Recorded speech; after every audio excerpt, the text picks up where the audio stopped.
So in this video we're gonna talk about what to know when you're dating a British man. Yeah, I'll also point out the differences in mentalities, Ukrainian versus British.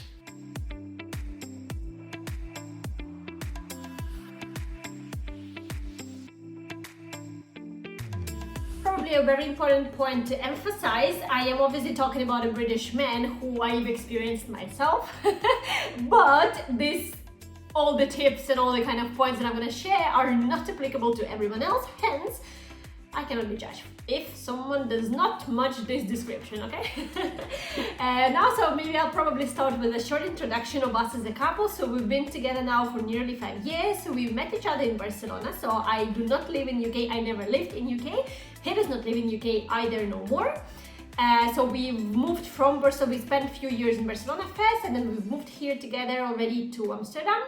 And yeah, and this is where we are having our family together and all the fun parts that I'm gonna now talk about. Okay, so very, very highly likely if you're dating a British man, you are gonna be making tea just like crazily amount of time throughout the day. And you're not coming from that type of a background or you have never experienced it before. So I'm Ukrainian and we don't really drink teas. I mean, I don't drink coffee either, so for me it was kind of like we never had anything like that at home. We had rather a compote, I'm not sure. So it's like when you boil like fruits and then this colored water comes out of it. So now you'll see the picture here, but that's what we usually have in Ukraine. So that's what my mom usually cooked and that's what I would kind of drink throughout the day if it's not water. So tea for me would only be like when it's a winter time, when it's really cold, and once a week maybe or so really like nothing compared to what we are having right now at home. And very important to note, so it must be a really proper brand of a tea. So I believe it was really a struggle for Jeff to find a one that he would actually say, oh yeah, that's a good tea, because they are not strong enough or something. And of course then he would add milk, so it's not even a question, like there is no tea without milk. So kind of, what do you mean to add milk? Of course. So it's not a question to add milk or not to add. But also there's a specific technique which if I'm not properly following, then he just wouldn't have that cup of tea which I made. So you have to put a tea bag into the cup, you have to add the boiling water, then you have to leave it for 2-3 minutes for it to proper like brew, what's the word for that? And only then you add your milk when like stirring properly with a spoon to make sure that it's not too much or too little of that milk. And you define the level of readiness of the tea based on the color that it gives you at the end. Whew. I think I by now learned how to do it, yet sometimes it still kind of comes out wrong. And yeah, then my man is not really happy. Okay, only the parent might understand what are we doing here. So baby fell asleep, and not to risk it, Java is just spending time. Your tea, sir.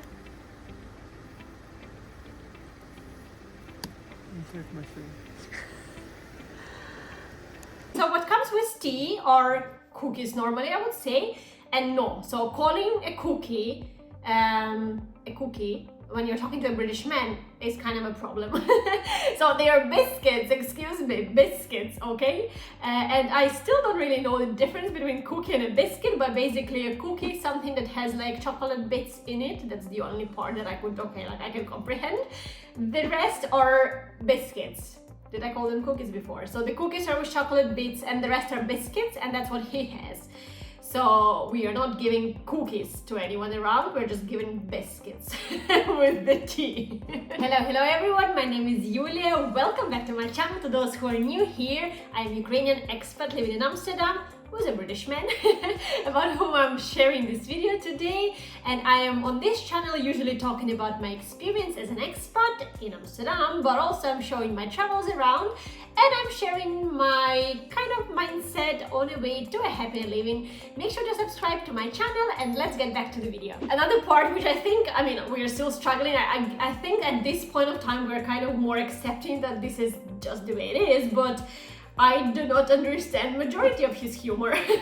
I mean, as really bad as it sounds, well, so the jokes which are kind of adjusted to the European, Ukrainian type of mind, thank you, Jav, I do get. But sometimes he just says something, and especially so not just when we're two of us or like the family around, but when his friends from UK come and then they start joking, I was like, what? I do not get it. And sometimes I don't even understand the actual like accent or like what are you saying. So yeah, I mean, 5 years seem not to have helped. And yeah, I think that's a little bit of a kind of, obviously I cannot make my jokes in Ukrainian, so I try to translate them and it really sounds funny to me. But I don't know, maybe we just have like a different setting like in our brains for the humor. He's very, very sarcastic, which is part of a humor as well, which also took me quite a while to understand because I was kind of getting that sarcasm towards myself in a rather defensive mode, you know, so I felt like he's really attacking me all the time. I was like, what's wrong with this man? But that is part of humor, okay? And then I've heard somewhere as well, like through the internet whilst browsing for this topic as well, that Irish guys are even more sarcastic, and that can be sometimes even more tough to kind of digest if you're not used to that.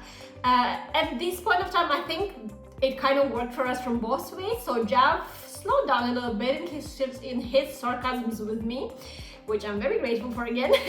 And I am now a bit more open and a bit more understanding, okay, that this is kind of part of a just mindset and the way he expresses himself and his like jokes and his personality. So I actually don't get offended no more. But yeah, it was a while for me to get there, and yeah, you just need to be ready. So it's nothing about you, it's just the kind of joke setup, including the sarcasm. A little bit more serious kind of not understanding problem than the previous one that I mentioned is we are not able to watch his childhood series together. In particular, this one, so here, Fools and Horses, or Horses and Fools. I genuinely do not understand what them people are just saying in there. I just don't know. I am able to watch English-speaking movies, especially if they are Hollywood produced, much easier to understand. But this one in particular, honestly, no idea. And when I do understand what they're saying, perhaps there are subtitles or whatever, then I just do not get it. I was like, what's funny about it? What is it? What is it? What is it? And of course, on the contrary, I cannot watch anything Ukrainian or like a Russian language produced with him either, because yeah, I mean, it's even worse than with the English part of mine. Okay, this one was really, like, you know, when we started dating, I was an independent free woman who didn't really need a man. So I actually had my free time filled with all the different activities, like time with my, not really, yeah, well, sometimes friends visiting, or by myself, mostly like doing yoga, going to the beach, whatever, in Barcelona. So the fact that he was always occupied with his football, either playing or watching the reviews of that football that he just watched, was kind of nice for me, because I mean, I just didn't mind. When the baby came, so when we had our first son, I was a little bit annoyed that like 5 times, I mean, I don't know the exact number, but it's actually pretty often that he watches his bloody football all the time. And it's football after football, and sometimes the weekends are like, oh my god, 5 games to watch. And I was like, honestly, I actually thought that this is just him being so obsessive with that football and maybe not wanting to spend time with me and the family. Maybe still the case actually. But then we are coming to UK and obviously speaking to his friends, and it's pretty much this similar case for everyone. So they love football. So British men love football, and I mean, obviously it depends like the level of involvement and kind of the following of all them games really depends on the personality, I guess. But on average, it's much higher, the engagement, versus the Ukrainian men, and even more so Spanish, etc. type of men. So I think this one is like, you really need to be ready. In case of Jav, he watches football like all the, well, maybe not all, but pretty much all the evenings throughout the week, all the weekends. But also he plays football 3 or 4 times during the week, and then he's also watching, as I've already mentioned, the reviews to the football that he's already watched. So yes, I mean, that's where I'm applying my yoga techniques. And I'm trying just like, okay, that's what he likes, I do not get it, I don't have to. My favorite part about the British men is that they're mostly all tall and handsome.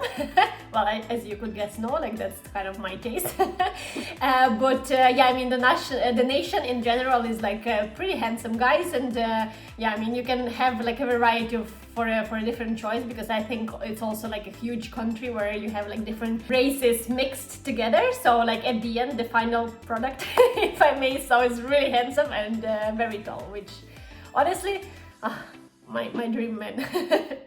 This one was actually funny and very surprising to me, because yeah, well, so they are very reserved in trying new foods. I wouldn't say that in Ukraine everyone is like so much open-minded and everything is just kind of naturally. You would go out to restaurants and you would try, I mean, let me put it a different way. So you would really rarely go out to the Ukrainian restaurant to eat Ukrainian traditional food, because that's what your mom cooks at home. So yeah, so when you go out, you actually have like, I don't know, like Italian pizza or pasta or maybe Thai food or like Chinese or like whichever, you know, like sushi is really, like at some point was getting really famous. So that was kind of my expectation towards everyone else, but not the case for British men. So Jav, when I met him, was eating pizza 5 times a week. And then for the 6th and 7th day, he would eat, I don't know, pizza as well. So really like just pizza. And I was like, okay, so let's try something else. Yeah, okay, can it be pizza though? And it's like, I was like, no, let's try sushi. So they're very reserved for trying even more so the seafood, fish, like sushi related type foods. I was like, no, thank you. And especially when family was visiting, I was like, paella with seafood? Oh. And I was like, you are in Spain, you got to try it. Yeah, maybe if there is a place with like steaks or something, we'd rather prefer that. So be ready that yeah, British people in general, I would say, but like, yeah, men specifically we're talking about here, wouldn't be very open to like, I don't know, trying like a fresh squid or something. Or like with the new, like whatever sauce that you got. The good part though is that can be changed. So now I believe like throughout the week, Jav craves sushi more often sometimes than I do. So Jav, I don't know if actually that applies to every person from the entire UK, or it's like specific to Newcastle where Jav is from. Well, he's actually from like a little city called little town called Middlesbrough next to Newcastle, but yeah, we mostly are visiting Newcastle, so that's why I'm talking about it. And people there, exactly as he is, are really like, well, I am more often cold than they are. So they're not wearing really jackets when it's like a proper winter time, and sometimes like, I don't know, it's like 11 degrees, so I'm wearing a hat and people are just like sat in the shorts and everything. And so maybe Jav is not that much extreme, but still, he is literally always like hot, everything is, and everywhere is super hot, apart from the times when we go into the car. That's just literally unbelievable, because I'm wearing always a coat, and then he just wears his t-shirt, and of course, guess what? He puts on the heating on 30 degrees, so then it's not bearable for neither of us, because I mean, I cannot tolerate that heating with the jacket on, so I'm putting it back down to like whatever 2018, and then that's too cold for him with his t-shirt.